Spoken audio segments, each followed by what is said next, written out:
मैं देख रहा था कि जब जब नयनार नागेंद्रन का नाम आता था, चारों तरफ उत्साह का वातावरण से एकदम से माहौल बदल जाता था। साथियों, एक प्रकार से राजराजा की ये श्रद्धा भूमि है और उस श्रद्धा भूमि में इलियाराजा ने आज जिस प्रकार से शिव भक्ति में हम सबको डुबो दिया, सावन का मास हो, राजराजा की श्रद्धा भूमि हो और इलियाराजा की तपस्या हो, कैसा अद्भुत वातावरण, बहुत अद्भुत वातावरण। और मैं तो काशी का सांसद हूं और जब ओम नमः शिवाय सुनता हूं तो रोंगटे खड़े हो जाते हैं। सहोदर साथियों, शिव दर्शन की अद्भुत ऊर्जा, श्री इलैयाराजा का संगीत, उद्वार का मंत्रोच्चार, वाकई ये स्पिरिचुअल एक्सपीरियंस आत्मा को भाव विभोर कर देता है। साथियों, मुझे यहां आने में विलंब हुआ।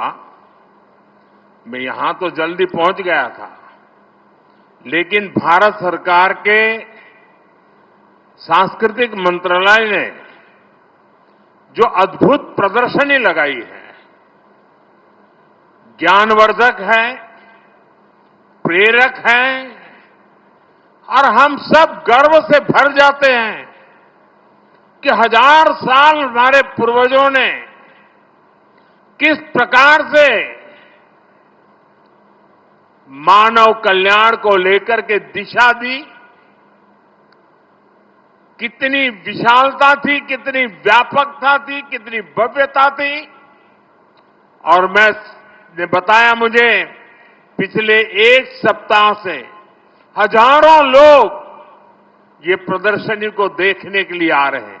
ये दर्शनीय है और मैं तो सबको कहूंगा कि इसको आप जरूर देखें। साथियों, आज मुझे यहां चिन्मय मिशन के प्रयासों से तमिल गीता की एल्बम लॉन्च होने का अवसर भी मिला है। ये प्रयास भी विरासत को सहेजने के हमारे संकल्प को ऊर्जा देता है। मैं इस प्रयास से जुड़े सभी लोगों का भी बहुत बहुत अभिनंदन करता हूं। साथियों, चोला राजाओं ने अपने राजनयिक और व्यापारिक संबंधों का विस्तार श्रीलंका, मालदीव और दक्षिण पूर्व एशिया तक किया था।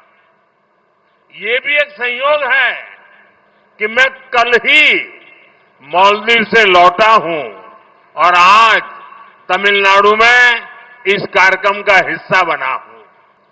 हमारे शास्त्र कहते हैं, शिव के साधक भी शिव में ही समाहित होकर उनकी ही तरह अविनाशी हो जाते हैं।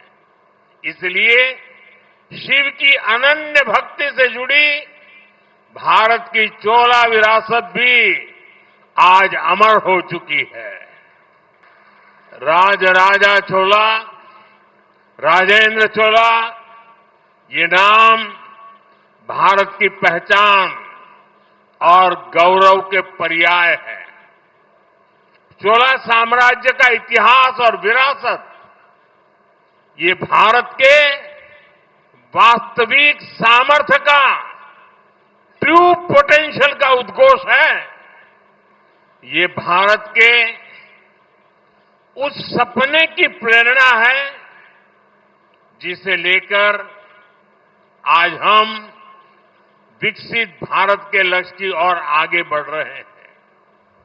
मैं इसी प्रेरणा के साथ राजेंद्र चोला द ग्रेट को नमन करता हूं। पिछले कुछ दिनों में आप सभी ने आड़ी तिरुवादिरी उत्सव मनाया है। आज उसका समापन इस भव्य कार्यक्रम के रूप में हो रहा है। मैं इसमें सहयोग करने वाले सभी लोगों को बधाई देता हूं कि चोला साम्राज्य का दौर भारत के स्वर्णिम युगों में से एक था। इस युग की पहचान उसकी सामरिक ताकत से होती है। मदर ऑफ डेमोक्रेसी के रूप में भारत की परंपरा को भी चोला साम्राज्य ने आगे बढ़ाया था। इतिहासकार लोकतंत्र के नाम पर ब्रिटेन के मैग्ना कार्टा की बात करते हैं, लेकिन कई सदी पहले चोला साम्राज्य में कुड़ा वोलोई अमयिप से लोकतांत्रिक पद्धति से चुनाव होते थे। आज दुनिया भर में वाटर मैनेजमेंट और इकोलॉजी प्रिजर्वेशन की इतनी चर्चा होती है। हमारे पूर्वज बहुत पहले से इनका महत्व समझते थे। हम ऐसे बहुत से राजाओं के बारे में सुनते हैं जो दूसरी जगह पर विजय प्राप्त करने के बाद सोना, चांदी या पशुधन लेकर आते थे। लेकिन देखिए, राजेंद्र चोला की पहचान वे गंगा जल लाने के लिए है। वो गंगा जल ले आए थे। राजेंद्र चोला ने उत्तर भारत से गंगा जल लाकर दक्षिण में स्थापित किया। गंगा जलमयम जयस्तंभम, उस जल को यहां चोला गंगा येरी, चोला गंगा झील में प्रवाहित किया गया, जिसे आज पोन्नेरी झील के नाम से जाना जाता है। राजेंद्र चोल ने गंगई